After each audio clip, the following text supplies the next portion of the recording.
I'm still learning too, and we learn by example. We learn from the example of others, and in our own, looking in the mirror and making sure that we're not emulating the things that we're talking about.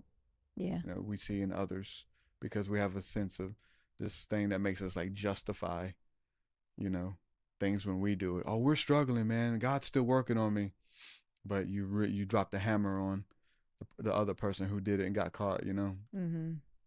Yeah. Distance yourself. I don't know him. I never flew in that plane. Yeah. Oh, that might need to be edited. I'm sorry. I talk too much. We got to end this. Let's end it. All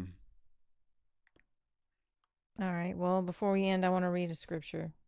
This is Colossians 1, starting at verse 16. For by him were all things created that are in heaven and that are in earth, visible and invisible, whether thrones or dominions or principalities or powers, all things were created by him and for him. And he is before all things, and by him all things consist. And he is the head of the body, the church, who is the beginning, the firstborn from the dead, that in all things he might have preeminence. For it pleased the Father that in him should all fullness dwell, and having made peace through the blood of his cross, by him to reconcile all things unto himself. By him, I say, whether they be things in earth or things in heaven. And you that were sometime alienated and enemies in your mind by wicked works, yet now he hath reconciled in the body of his flesh through death, to present you holy and unblameable and unreprovable in his sight, if you continue in the faith, grounded and settled, and not moved away from the hope of the gospel, which you have heard, which was preached to every creature which is under heaven, wherefore I, Paul, am made minister. So I just wanted to share that to encourage people that God knows what he's doing.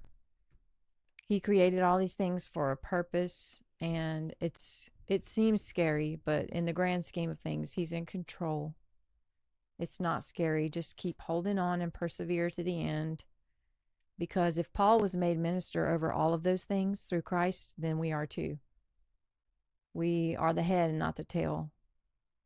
We're seated with him in heavenly places, and all of those things are under our feet, like the order of government, heavenly government, that we don't have to fear these things. They're not kings that can lord it over us, but they do have a purpose. So we just have to persevere and hold tight to Christ and the truth and love. Yeah. Yeah, everything happens for a reason, and again, when you're going through it, it is not. It's not like when you're dealing with demons, you're like, what? You guys can cast out demons. Hey, help me. You know what I'm saying? You want help. You want help, and you have help. This message that you're hearing is gospel. This is good news. This is not good news. It's great news that by the name, the power, and authority of King Jesus, that every power, every principality, every demon, every angel, every being created, every spirit must bow. It must bow. So if they have to do that, and these spirits are around you, or that they're in you, right? The easiest way for you to get freedom is for you to bow. Yeah. It's for you to bow. Because where do you run to?